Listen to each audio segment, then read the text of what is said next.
berterima kasih karena Engkau selalu hadir di dalam hidup kami. Di dalam setiap keadaan, apapun masalah kami, Engkau hadir. Kami hanya ingin berkata, thank you Jesus. Yang ingin berterima kasih kepada Tuhan, angkat tangan. Ini kami Tuhan, sekali lagi kami berkata, terima kasih. Karena Engkau selalu ada di dalam setiap masalah, kesesakan, persoalan kami. Sehingga Engkau selalu membawa sebuah pengajaran yang mendatangkan kemenangan di dalam setiap orang benar. Yang percaya katakan amin. Tepuk tangan. Yes. Silakan duduk, puji nama Tuhan. Shalom. Ya, kita masuk dengan tema yang spesial ya, bahwa Tuhan selalu hadir di setiap kehidupan. Amin, saudara. Saya tadi duduk, tiba-tiba Tuhan berbicara bahwa yaitu tadi Tuhan selalu hadir di setiap kehidupanmu. Kita buka dengan satu firman Tuhan, Mazmur 46 ayat yang kedua ya. Jadi saya tadi kutak-katik ayat ya. Tuhan ingin menyampaikan di dalam kehidupan kita. Mazmur 46 ayat 2. Allah itu bagi kita tempat perlindungan dan kekuatan, sebagai penolong dalam kesesakan sangat terbukti. Tepuk tangan. Ya saudara, hari ini kita tidak perlu khawatir dengan masalah, tantangan apapun dunia hari ini saudara. Banyak sekali orang ketakutan hari ini. Banyak sekali orang ketakutan hari ini. Sekali lagi, banyak sekali orang ketakutan hari ini. Tapi di sini tidak ada yang takut. Tepuk tangan. Kenapa? Karena Anda dan saya sudah mengenal Tuhan kita secara sempurna. Kita sudah merasakan Tuhan Yesus di dalam kehidupan kita. Dan kita sudah mempraktekkan ya saudara, karya-karya Tuhan yang dahsyat di dalam kehidupan kita. Amin saudara. Siapa yang sudah mempraktekkan karya Tuhan dalam hidupnya, angkat tangan. Iya. Ngerti nggak apa sih karya Tuhan dalam hidup kita? Satu orang saja. Ya, ya. Dia itu tugas Tuhan. Tugas Tuhan itu adalah keselamatan dan memenangkan jiwa. Tapi karya-karya Tuhan yang turunkan dalam hidup kita, bagaimana kita mengerjakan buah-buah rohnya. Amin saudara. Bagaimana kita melewati jatuh bangun, bagaimana kita melewati banyak hal yang memungkinkan hidup kita ya mengalami lembah-lembah. Tapi di situ ada dikatakan pengajaran itu yaitu saudara. Yang termahal, yang berharga dalam kehidupan kita ini adalah sebuah pengajaran Tuhan. Pengajaran itu yang mendidik kita, mendedikasikan kita menjadi orang-orang yang berkualitas di dalam Tuhan.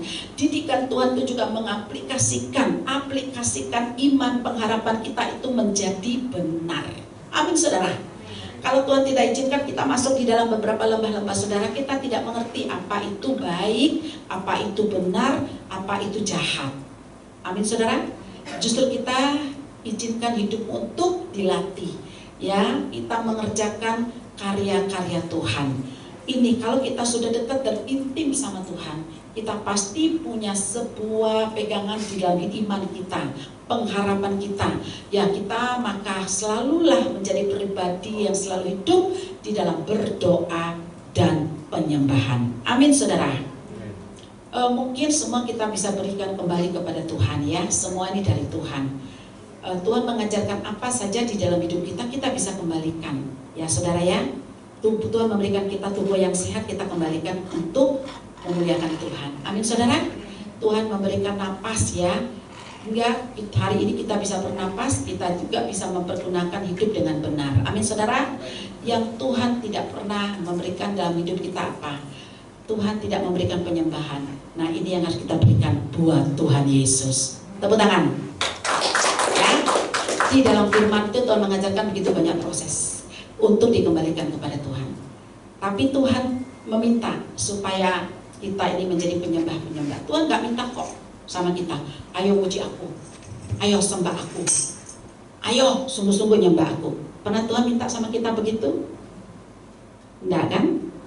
Tapi kita yang bisa memberi Tuhan penyembahan-penyembahan yang agung dan yang mulia. Amin. Itu saudara. Tetapi Tuhan memberikan ya tubuh yang sehat, kita harus kembalikan lagi untuk memuliakan Tuhan dengan cara hidup kita. Mengerti ya saudara? Tuhan memberikan juga berkat buat kita, harus ditaburkan kembali lagi menjadi berkat. engkau diberkati untuk menjadi berkat. Amin. Amin. Dan Tuhan memberikan apa saja kita bisa kembalikan kepada Tuhan. Tetapi untuk memuji menyembah Tuhan di dalam hidup kita, itu inisiatif kita. Karena kita sudah melihat Tuhan baik, Tuhan luar biasa, Tuhan memberikan segala dalam hidup kita. Ayo berikan yang terbaik buat Tuhan. Jadilah penyembah-penyembah yang hebat buat Tuhan. Amin saudara. Tuhan tidak pernah memaksa kita, ayo jadi penyembah buat aku, ayo terus nyembah buat aku. Tetapi harus menjadi inisiatif manusia. Amin saudara. Apa yang kita bisa berikan buat Tuhan? Karena Tuhan terlalu baik, sudah memberi segalanya buat Anda dan saya. Pengorbanan di atas kayu salib, nyawanya pun buat kita. Harusnya kita seperti itu. Amin saudara.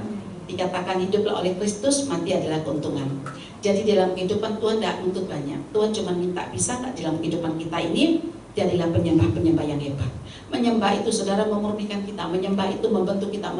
Menyembah itu membuat kita kembali kepada kerendahan hati, kembali kepada kodrat kita. Manusia diciptakan oleh Tuhan harus tahu diri. Amin saudara. Jadi di dalam penyembahan itulah yang membuat banyak sekali Tuhan berbicara, Tuhan memberikan hikmat, Tuhan memberikan saya banyak sekali pengetahuan-pengetahuan dalam penyembahan itu.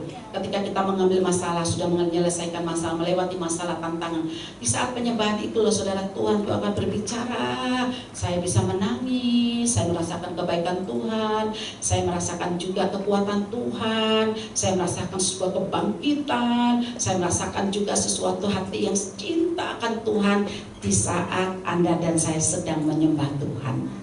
Tepuk tangan. Amin saudara. Tuhan tidak memaksa kita untuk sungguh-sungguh ayo menjadi penyembah, tetapi biarlah kita memaksakan hidup kita untuk menjadi penyembah-penyembah yang hebat di dalam Tuhan. Amin saudara. Tuhan sudah mencontohkan, dia turun, dia suka menjadi pribadi yang suka berdoa kepada Bapa. Ayo kita berdoa kepada Bapa dengan baik. Amin saudara.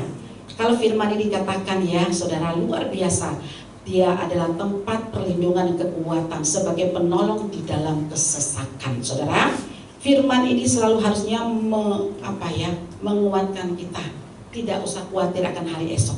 Asalkan Anda dan saya mengerti bagaimana menjadi gaya hidup orang benar, gaya hidup orang percaya. Hiduplah di dalam penyembah-penyembah yang benar, dan jadilah pendoa-pendoa yang benar. Ada amin saudara? Dua hal ini mengcover kita, membentuk kita menjadi pribadi yang tidak takut ya saudara. Kita tahu Allah itu adalah tempat perlindungan kekuatan. Dia selalu hadir di dalam setiap kesesakan Anda dan saya. Amin saudara. Jadi ketika kita menjadi pribadi yang tidak takut akan Tuhan, maka akan ada kekuatan Tuhan itu melimpah-limpah dalam hidup kita.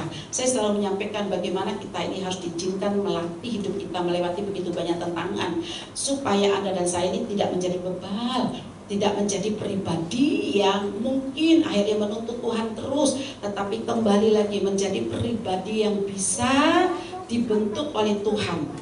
Yaitu kita akan punya kekuatan Tuhan. Kekuatan Tuhan itu ada 3. Kita akan menjadi pribadi yang kuat dengan mental kita sebagai orang percaya. Mental. Yang kedua, kita akan menjadi pribadi yang punya bukti iman. Kita tenang aja dalam setiap masalah. Yang ketiga, menjadi pribadi yang kuat dengan pengendalian hidup. Amin saudara. Kalau 3 hal ada dalam hidup kita ini, maka kita akan menjadi pribadi yang terbentuk, tertata, menjadi pribadi yang beretika, dan pribadi yang saudara disiplin. Untuk menjadi orang Kristen itu sangat mudah, tidak perlu dibanggakan. Tetapi yang tersulit itu ketika Anda dan saya menjadi murid Kristus. Haleluya. Untuk menjadi murid Kristus itu harus belajar sampai maut menjemput kita. Jadi kita harus melatih hidup kita terus dengan karya-karya Tuhan tadi. Biarlah hidupmu dipimpin oleh buah-buah kehidupan. Tepuk tangan yuk. Jadi kita tidak lagi berjalan dengan keinginan kita, kemauan kita, tapi buah-buah roh, buah-buah kehidupan itu akan menuntut, dan dia akan berbicara banyak di dalam kehidupan Anda dan saya. Maka orang-orang seperti ini pasti punya kekuatan Tuhan, dan dia akan punya kuasa di dalam berdoa. Ngomong A, B, C, D, C, E, F, G, Tuhan itu akan menggenapi. Siapa yang mau? Tepuk tangan bagi Tuhan. Ini akan terjadi saudara. Kenapa ketika saya membaca sebuah cerita saudara, di mana Yakub mendapat sebuah penampakan ya, dalam sebuah penglihatan dia diperintahkan untuk pindah ke Mesir saudara ya. Saya mendapatkan wahyu itu ketika pertama kali juga saya waktu Tuhan berbicara kepada saya pindah ke Surabaya. Pada saat itu saya di Jakarta. Ketika saya meminta tanda, apakah ini benar saya harus pindah ke Surabaya? Itu tidak mungkin. Karena saya berkata, saya mulai dari nol kembali Tuhan. Tetapi saya membaca dan saya melihat perjalanan Yakub, saudara. Di dalam sebuah penampakan sama, perhatikan. Saya juga melihat dalam sebuah penampakan dalam pengalaman pribadi saya bersama Tuhan di kamar. Dan Tuhan itu menampakkan diri dan Tuhan itu berbicara bahwa saya akan pakai kamu menjadi hamba yang luar biasa, berangkat ke Surabaya.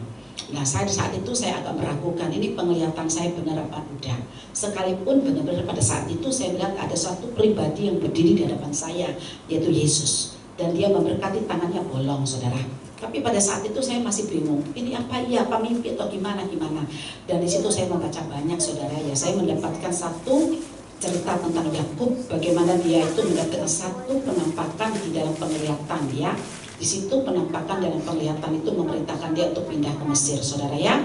Yakub berangkatlah ke Beseda untuk mempersembahkan kurban kepada Tuhan. Sebuah ya saudara tempat yang saat itu dia datangin. Disitulah dia mengetahui bahwa putra satu-satunya yang dia kasih, yang dia menyesal seumur hidup karena mengalami penderitaan dan saat itu dia pikirnya sudah mati. Satu-satunya yang dia sukacita, ternyata Yusuf itu masih nggak ada jawab, hidup. Amin saudara ya. Gara-gara dia membawa persembahan ke Beseda itu, saudara ya. Disitulah saya membaca itu, saya bilang Tuhan berarti ini benar ya.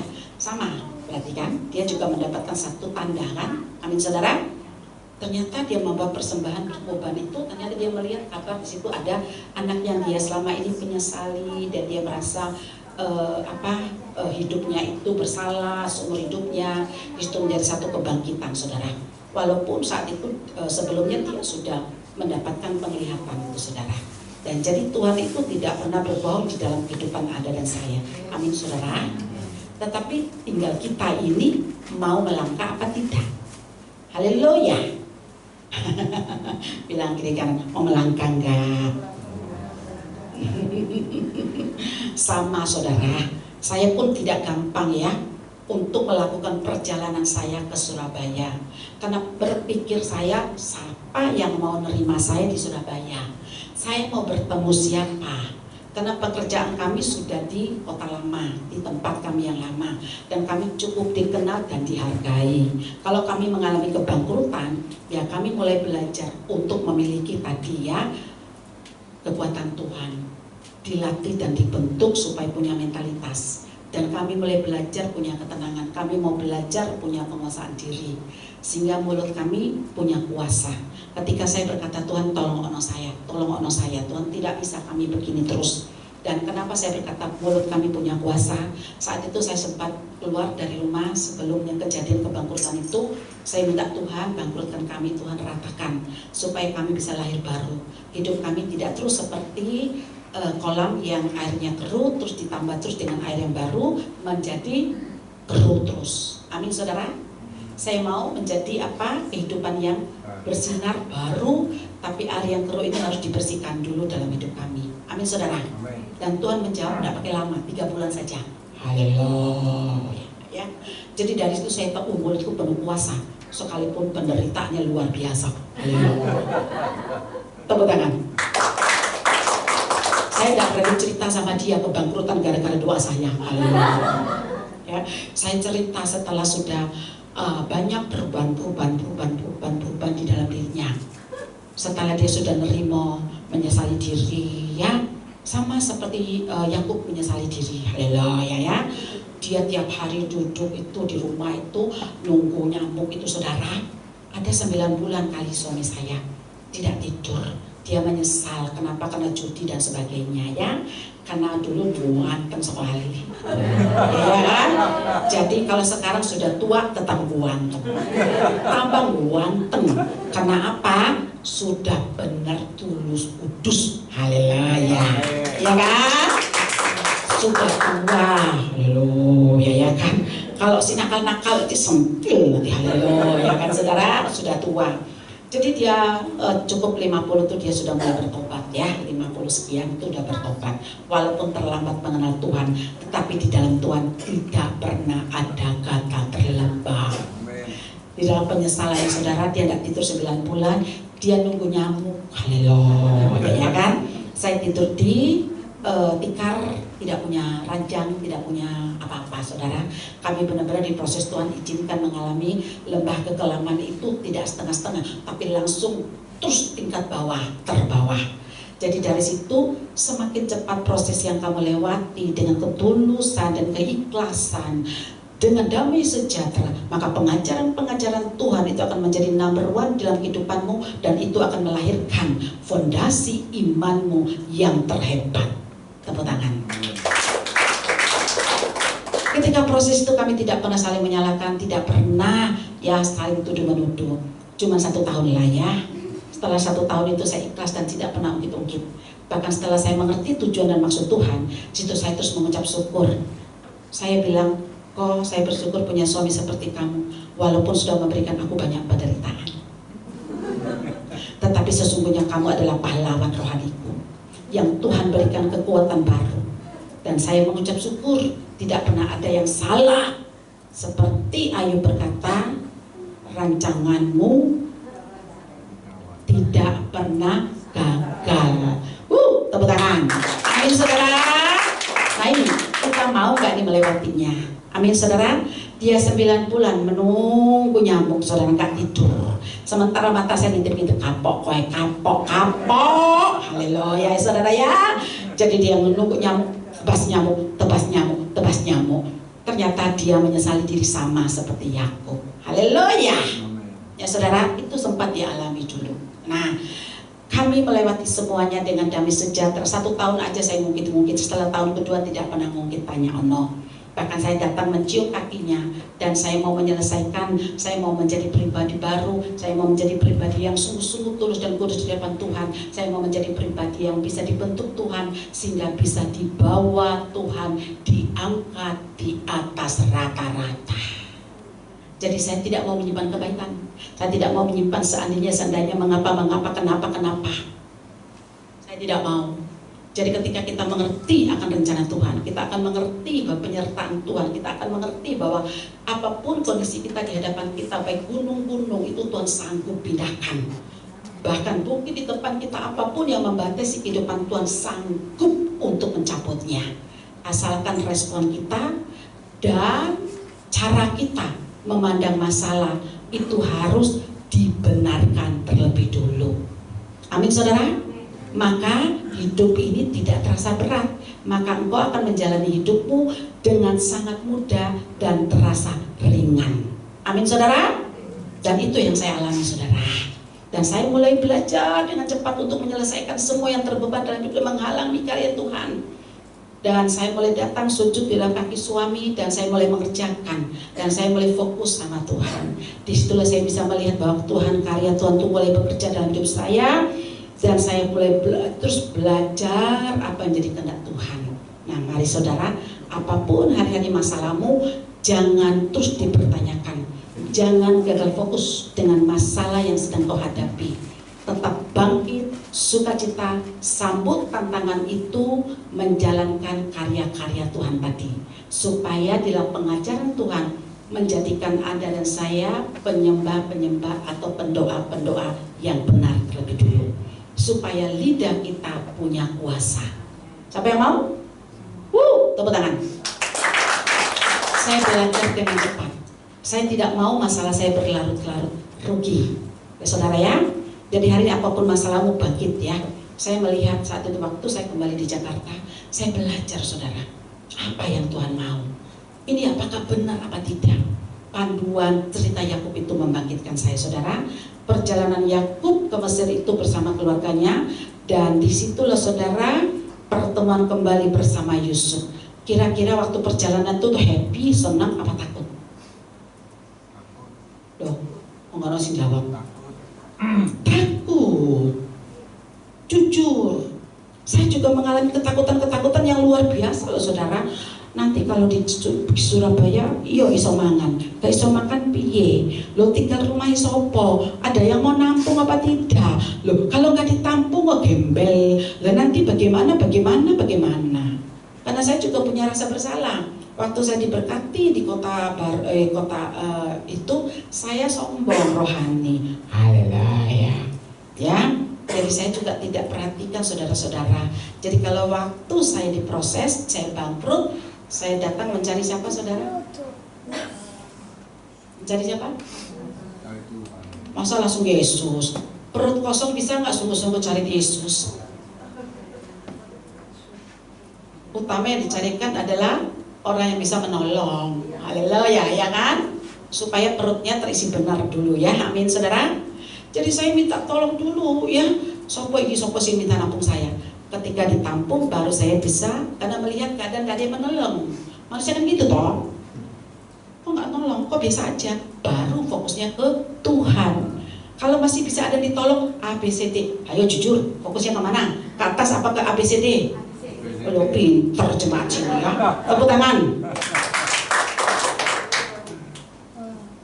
Saya mengucap syukur Tuhan tutup semua pintu-pintu saya, sehingga saya tidak ada yang menolongi saya fokus ke Tuhan.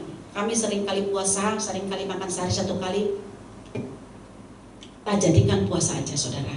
Jadi makanya saya selalu menyampaikan kepada seseorang, jangan merasa prosesmu itu berat. Sebenarnya tidak ada masalah kok dalam proses kita. Tidak ada persoalan dalam hidup kita. Cuma tergantung cara pandang dan tergantung respon hatimu. Kalau engkau melihat itu adalah masalah yang sangat berat, maka seumur hidupmu itu akan menjadi tekanan yang terberat di dalam kehidupanmu. Kalau engkau bisa melibatkan Tuhan di dalamnya, engkau bisa melihat dengan cara pandang Kristus dan sikap hati yang benar, respon yang benar, maka engkau bisa melihat itu bukan lagi sebuah masalah, tapi itu adalah sebuah anugerah yang Tuhan siapkan untuk Anda dan saya next level. Tepuk tangan bagi Tuhan. Ya saudara, saya ketika tahun kedua, tahun ketiga saya belajar dengan kehendak Tuhan saudara ya.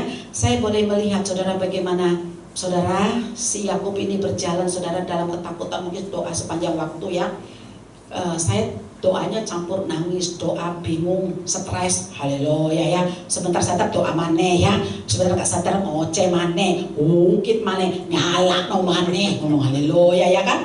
Betul-betul lah ngono sih. Di sini dah kok, amin. Amin. Kok cuma Bapak yang amin loh, haleluya ya kan? Yang paling belakang lagi yang amin.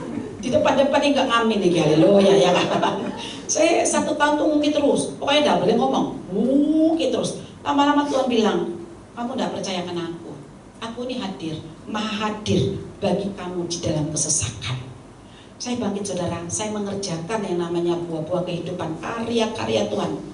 Ketika kita lulus dengan karya-karya Tuhan, maka itu akan menjadikan kita orang-orang yang memiliki kualitas yang unik di bumi ini. Amin saudara. Karena kita ini diciptakan segambar dan serupa dengan Tuhan. Kita ini bisa, harus bahkan seperti karakter Bapa. Kita diberi kemampuan ya saudara, untuk moralitas, logika kita, cara berpikir kita, sikap hati kita, cara pandang kita ya. Kita diberi kaya hati, bisa seperti Tuhan Yesus. Amin saudara. Tidak ada yang beda dengan Tuhan Yesus. Memang diciptakan kita ini segambar dan serupa. Makanya saya katakan tadi kita harus mengerjakan 3 karakter Kristus. Yang kedua itu tugas Tuhan, memenangkan jiwa. Dan yang kedua kita harus saudara, selain memenangkan jiwa, menyelamatkan orang di sekitar kita. Yang ketiga ini yang terberat dalam hidup kita, hidupkan karya-karya Tuhan. Selama 3,5 kenapa diizinkan? Dia tidak memakai kehebatan kekuatannya. Loh, dia dengan telunjuk aja sudah selesai. Tapi dia tidak memakai keilahiannya, karena supaya karya-karyanya terbentuk di dalam hidup Anda dan saya. Amin. Bagaimana dia bisa mengampuni, memaafkan, nerimo, itu karya-karya 9 buah roh. Jadi kita ini menjadi menentukan kita siapa kita hari esok, ketika engkau melatih hidupmu hari-hari ini dengan karya-karya Tuhan Yesus. Amin saudara. Kalau engkau tidak mau melatih hidupmu dengan buah-buah roh, dengan karya-karya Tuhan, engkau tetap minta paksa Tuhan terus untuk menjawab pengabulan doamu, maka dijawab mungkin sama Tuhan. Tetapi selanjutnya ada masalah lagi. Kuat apa tidak? Kuat apa tidak? Tidak akan pernah kuat. Tuhan itu selalu memberikan kita itu double porsi dan komplit. Ketika dijawab, Tuhan juga mau kita menjadi pribadi yang tangguh. Amin saudara. Pribadi yang berkualitas, sehingga ketika ada masalah kedua dan ketiga, engkau sudah menjadi terus pemenangnya. Tepuk tangan. Ya saudara, itu akan terjadi dalam hidup kita saudara. Dan itu yang ingin saya sampaikan dalam kehidupan saya saudara. Itu yang saya lewati bersama Tuhan. Perjalanan itu saya merasa ya minta tanda sampai akhirnya dia ketemu dengan anak-anaknya. Itu luar biasa saudara. Dan yang saya bangga dengan Yakub, dia cuma berkata kepada saudara-saudaranya, jangan takut lagi, jangan menyesali diri lagi. Amin saudara. Wih, saya menangis ketika saya membaca tentang mereka saudara. Itu yang menghidupkan sesuatu yang baru di dalam iman saya, di dalam pengharapan saya itu menjadi sempurna saudara. Karena supaya kita menghidupkan pengharapan kita, kita memahami dulu apa yang dikatakan iman. Iman itu bukan saja mengimani saudara, tapi tolong dikerjakan. Ya saudara, ada dalam 1 Tesalonika 1 ayat 3 itu dikerjakan saudara ya. Jadi dikerjakan bagaimana? Tolong satu orang dibacakan secara cepat ya saudara.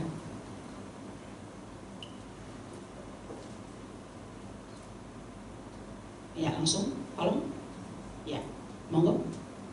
Sebab kami selalu mengingat pekerjaan imanmu, usaha kasihmu, dan ketekunan pengharapanmu kepada Tuhan kita Yesus Kristus di hadapan Allah dan Bapa kita. Rasul Paulus menyampaikan, karena dia sudah mengalami banyak kemenangan.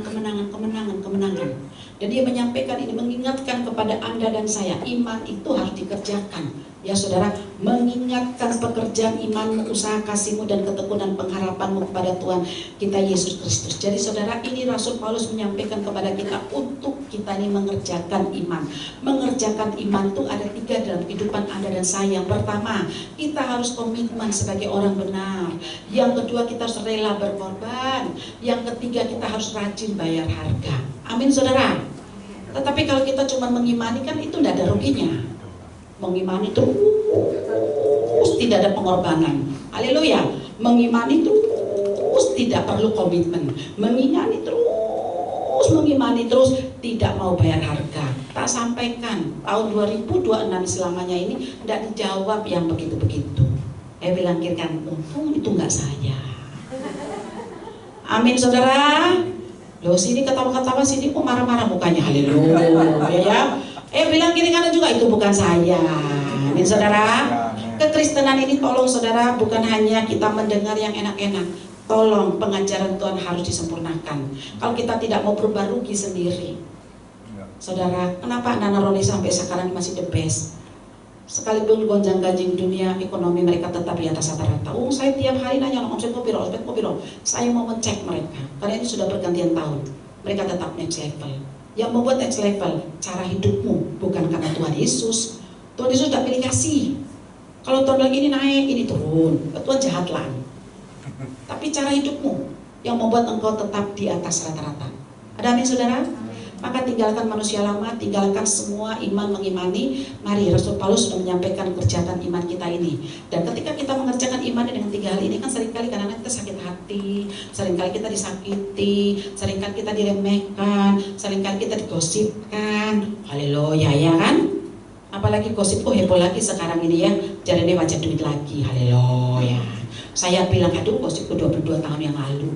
Tapi saya mengucap syukur dari gosip itu saya jadinya meroket. Haleluya saudara ya. Saya menikmati gosip itu saudara ya.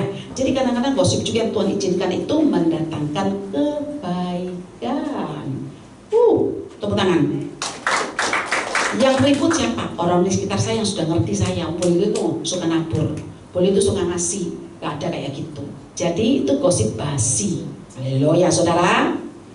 Kenapa saya mengajarkan saudara bahwa di dalam kehidupan ini saudara, kita tidak bisa menerima berkat. Belajar untuk memberi, menabur, belajar untuk berbagi. Itu investasi di surga. Surga itu melihat Anda sering menabur, rajin menabur, suka memberi, suka ini. Aku juga akan membuka investasinya ini yang sudah dilakukan, terus diberikan saham-saham yang hebat buat hidup Anda dan saya. Tepuk tangan.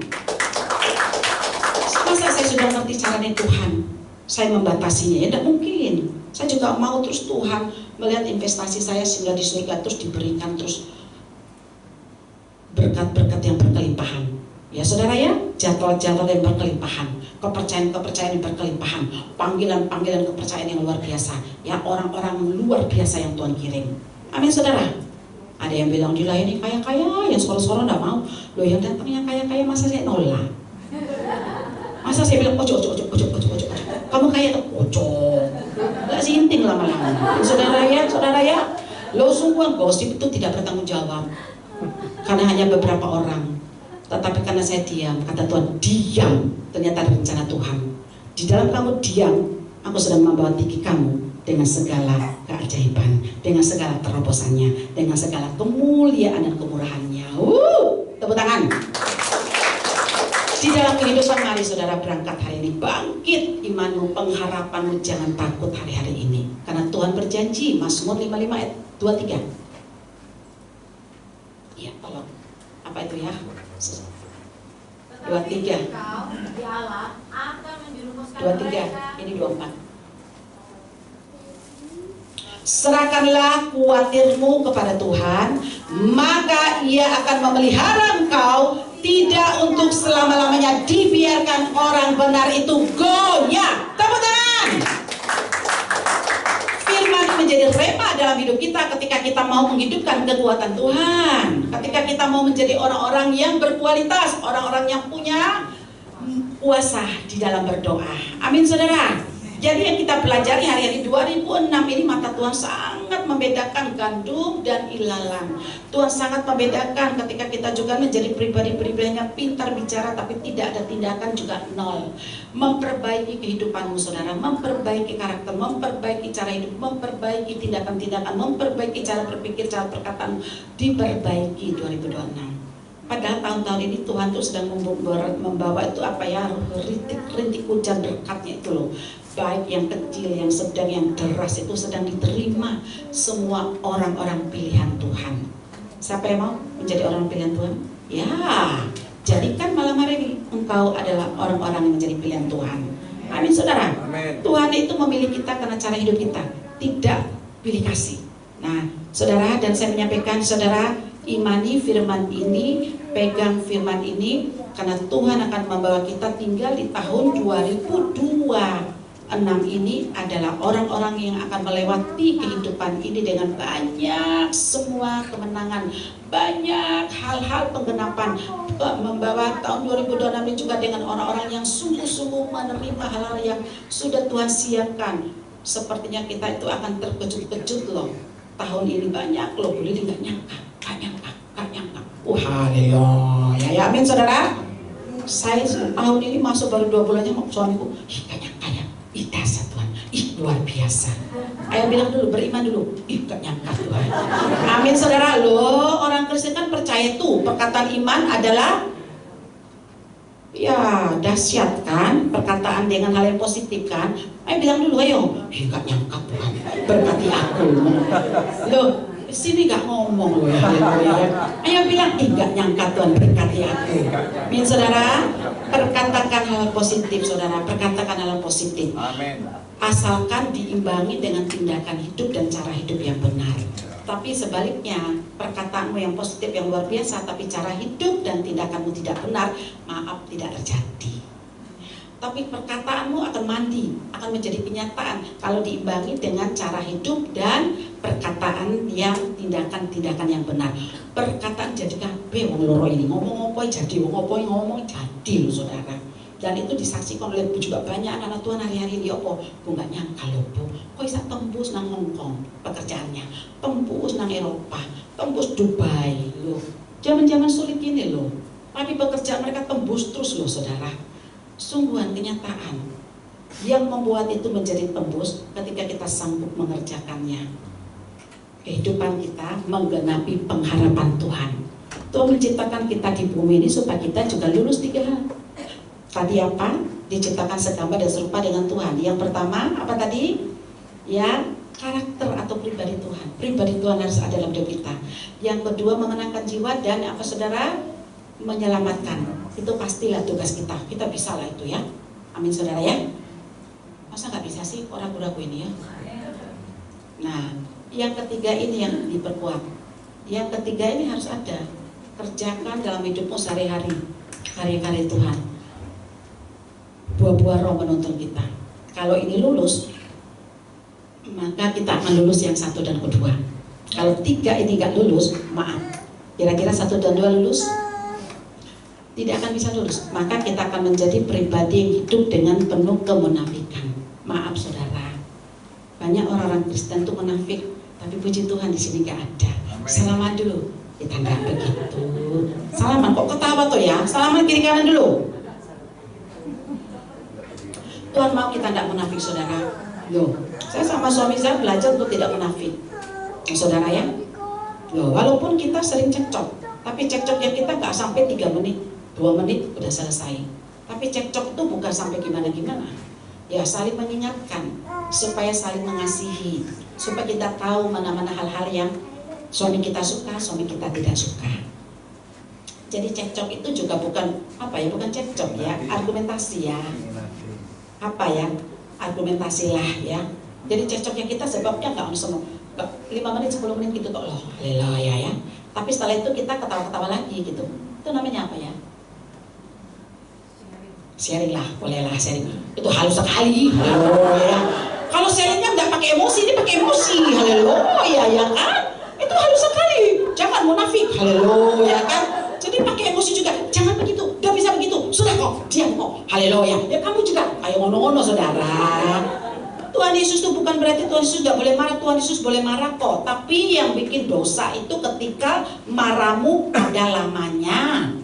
Amin saudara. Loh, kalau kamu itu marahnya lama, mendatangkan kepahitan, dendam, lama-lama jadi antik, dan lama-lama jadi pendosa, dan jahat loh saudara. Tapi kalau kita enggak pernah marah, enggak ngerti loh pasangan kita maunya apa. Benar. Karena dulu waktu saya sibuk sekali setahun tidak pernah ribut. Jadi kita enggak pernah ribut 3 kali 3 tahun. Akhirnya sekali ribut saudara tak besarkan. Ya saudara, tak besarkan. Sampai teman-teman datang semua nangis semua, ini kenyataan hidup loh saudara, kenyataan. Ya, dia datang dia juga nangis setengah mati. Saya cuma bilang gak apa-apa. Ini lagi persamaan kodrat. Halo. Jadi supaya apa? Dia jadi imam, saya jadi istri tunduk. Amin saudara. Tapi dari ribut itu kami jadi baik, tambah mesra, saling menghormati, saling mengasihi. Amin saudara. Sampai saya bilang sama suami saya, kok kita ini tidak boleh 3 tahun sekali belum ribut, kelamaan. Minimal itu 6 bulan sekali. Ya. Jadi supaya aku saling cocokin ya. Jadi benar saudara, dulu tuh saya ini orang marah itu tidak bisa lama, itu bahaya. Jadi anak-anak saya tuh tidak tahu saya marah. Jadi saya tuh kalau marah itu kadang nggak ketemu anak-anak tuh 5 menit marah, 10 menit sudah lupa. Nanti keenakan. Jadi kadang tak terus dia bilang, mama lagi marah ya. Jadi biar tahu saya marah, saudara ya. Jadi kalau saya tuh marah tidak selama-lama, ya. Jadi kalau ketemu gini, jangan, langsung ngono saudara. Tapi orang selesai, nggak 3 menit, semenit. Lagi lah sosmedku tahu sih, haleluya ya kan. Saya tuh marah tidak selama-lama saudara. Makanya paling gak enak kalau sudah mau marah ketemu orang yang sudah hilang, haleluya ya. Jadi kalau marah ketemu orang tuh enak, langsung ekspresikan gitu ya saudara. Tuhan Yesus juga marah kok waktu orang jualan di depan altar kan, monggo. Karena marah itu kamu bisa menjadi pribadi yang disiplin, bisa dihargai dan dihormati juga. Amin saudara. Jadi orang bisa, dia marah loh, bisa marah loh, haleluya ya. Oh ternyata tegas loh, amin saudara. Tapi marah tidak boleh lama-lama. Ingat, kalau lama-lama jadi antik dan jadi jahat. Amin. Taruh tanganmu di dada ayo. Saya lihat kok banyak yang marahnya lama-lama. Kenapa lari ke sini ya? Ini keluar dari firmanku loh. Haleluya ya. Ternyata nyantol di sini juga ini ya. Tundukkan kepala. Bapa di surga, hamba melihat masih ada dendam-dendam di hati mereka. Masih ada kemarahan dan masih suka ungkit-ungkit. Tolong ono Tuhan, tutup pengusaha di dalam nama Yesus. Campur Tuhan ini akar-akar yang membuat kami tidak mengerjakan kekuatan Tuhan. Ini akar-akar yang membuat kami tidak memiliki kuasa di dalam berdoa. Tuhan mampukan kami untuk melepaskan semua sehingga kami boleh berjalan sesuai dengan segambar dan serupa sehingga kami lancar mengerjakan Tuhan karya-karya Tuhan di bumi sehingga mendatangkan banyak kemenangan. Yang percaya katakan amin. Tepuk tangan buat Tuhan. Dia nyantol, saudara, sangat nyantol. Ketika lama kita marah, itu membuat pendosa dan akar kejahatan, dan kita akan menjadi pribadi yang sangat jahat, banyak di luar sana. Jadi kita harus mengerjakan karya Tuhan tadi ya saudara. Satu, oke lah kita bisa. Dua, bisa. Yang ketiga, gagal. Banyak di hadapan Tuhan. Jadi usahakan yang ketiga ini harus menguasai hidupmu. Pasti yang pertama dan yang kedua ini mudah dalam kehidupan, segambar dan serupa dengan Allah. Amin. Menjadi pribadi yang bisa memenangkan jiwa. Haleluya ya. Dan kita juga bisa menyelamatkan, jangan begitu berdosa gitu ya, supaya hidup kita bisa menjadi tulus dan kudus. Tuhan sedang memperhatikan kita. Apakah kehidupan kita seperti ini? Amin saudara. Tidak usah khawatir dengan masalah hari ini. Masalah itu diberi Tuhan hanya proses pendewasaan, supaya pengenalan, pemahaman, pewahyuan kita menyatu dengan karakter Tuhan. Karena ini yang akan mengaplikasikan iman kita menjadi sempurna di mata Tuhan, dan sehingga pengharapan kita tidak keliru dengan Tuhan. Banyak loh, karena amarah, iman mereka menyimpan amarah, pengharapan mereka tidak benar di mata Tuhan. Kira-kira mengerti omongan saya? Yang mengerti angkat tangan, Pak tunjuk nanti. Coba tak mintain pertanyaan. Lu jangan takut. Masuk surga, masuk surga, masuk surga. Ya, kira-kira ya. Omongan saya ini yang mengerti angkat tangan. Ayo. Tapi saya sudah melihat sih tadi yang angkat tangan. Monggo yang baju merah. Ya, ngomong. Apa artinya tadi? Setelah itu kamu. Setelah itu kamu. Setelah itu, monggo. Tadi kan angkat toh, supaya kita bisa memiliki iman yang benar dan pengharapan yang hebat di hadapan Tuhan. Simpel aja dia. Hidup kudus. Tepuk tangan. Sangat pintar Anda ini ya. Ini jemaatnya sini kan? Tepuk tangan. Luar biasa ya. Monggo. Kedua apa? Ngerti kan pertanyaannya tadi? Penjabaran juga ngerti kan? Ya, langsung. Langsung. Tadi harus hidup kudus. Ayo. Cepat kan? Masa nggak ngerti? Ngerti toh? Ya, langsung ngomong satu kata. Oke, sudah benar semua. Tepuk tangan, ya. Ini yang paling penting. Karya-karya Tuhan itu mengubah kita menjadi hidup yang berkenan di hadapan Tuhan, sehingga kita mengaplikasikan iman kita itu benar, dan itu akan menyupport pengharapan kita itu berkenan di hadapan Tuhan. Tepuk tangan ya. Ya, inilah firman Tuhan, tidak berpanjang. Tuhan tidak pernah meminjamkan ya saudara masalah berlama-lama. Dia hanya mau meminjamkan kalau bisa masalah itu 1 minggu. Paling lama oke lah 1 bulan. Dan kalau Anda sudah dewasa, dipindahkan masalah ini ke orang lagi yang lain. Haleluya. Mau gak dipindahkan masalah? Masa gak mau? Yang mau angkat tangan? Wih, pintar sekali. Tato Anda akan menjadi pemenang. Angkat tangan tadi, yang mau? Jangan ikut-ikut, kok jadi banyak. Haleluya. Ya kan? Saya melihat cuma yang Bapak sama ini Nana, angkat tangan. 2 orang. Ya Bapak, ya. Bapak di surga, mereka siap Tuhan, dan mampukan mereka menjadi pemenang. Dan kamu akan dipilih tahun 2026 ini akan mengalami banyak keberuntungan, kemenangan, keajaiban, kelimpahan di dalam hidupmu tahun 2026 ini. Karena kalian sudah menyiapkan kejar hati yang siap dibentuk, itu menyenangkan mata Tuhan dan hati Tuhan. Terima, katakan amin. Ya, jangan takut, tidak akan ada kemenangan tanpa peperangan. Tidak akan ada mujizat tanpa masalah. Tidak akan ada keajaiban dalam hidupmu tanpa tantangan. Paham itu. Tuhan hanya meminjamkan masalah hanya sebentar. Proses pendewasaan itu diberikan. Masalah itu semusim, tidak akan lama. Yang lama bukan karena Tuhan, cara menangani, cara pandang dan menilai masalah dan responmu yang salah. Kenapa salah? Karena akar kita belum benar. Pahami saudara? Di ayat tadi sudah luar biasa, Mazmur 46 ayat 2, kita melihat perjalanan Yakub, saudara.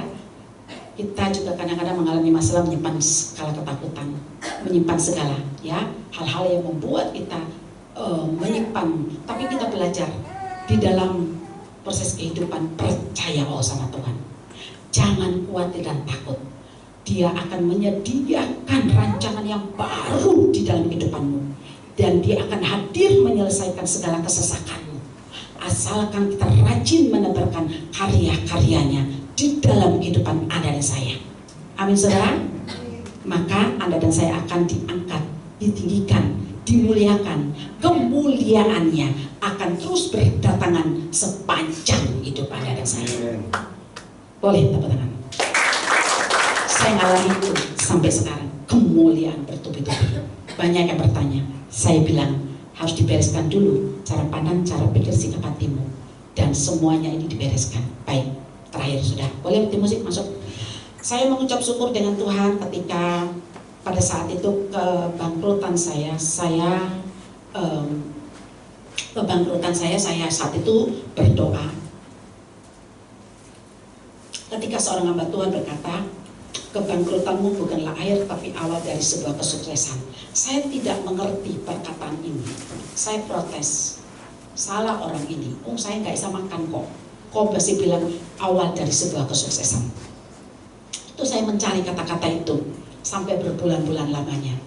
Tapi ketika saya masuk dalam sebuah penyerahan total di hadapan Tuhan, ketika saya masuk dalam berserah, disitulah saya mengerti bahwa bukan akhir tapi itu adalah awal dari sebuah karya Tuhan, awal dari sebuah kemanisan dan rancangan Tuhan akan digenapi di dalam kehidupan Anda dan saya.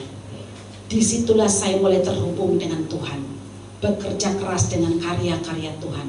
Biarlah buah-buah kehidupan menuntun saya. Dan saya mengerti bahwa sekali Yesus tetap Yesus, rancangan Tuhan tidak pernah gagal dan tidak pernah bohong bagi orang benar. Amin saudara.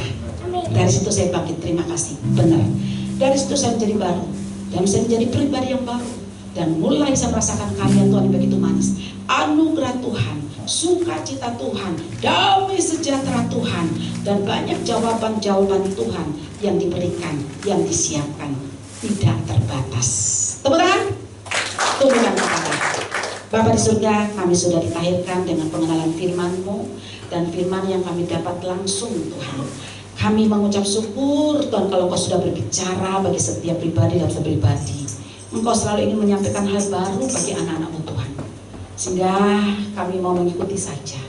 Bila firman yang disampaikan langsung dari isi hati Allah tadi, tanpa konsep, boleh diterima oleh setiap orang percaya. Karena kami tahu Engkau hadir dalam hidup kami. Engkau maha tahu di dalam setiap hati, pikiran, dan perasaan kami. Engkau maha hadir bagi setiap pergumulan kami. Kami berjanji. Dan kami percaya, taruh tanganmu di dada, kami adalah orang-orang yang dipilih untuk menjadi pemenang. Amin. Dan kami keluar dari tempat ini, kami akan menjadi pribadi yang berdampak dan menebarkan sinar kemuliaan. Terima, percaya, katakan amin. Tepuk tangan. Sekali lagi yang diberkati oleh firman Tuhan.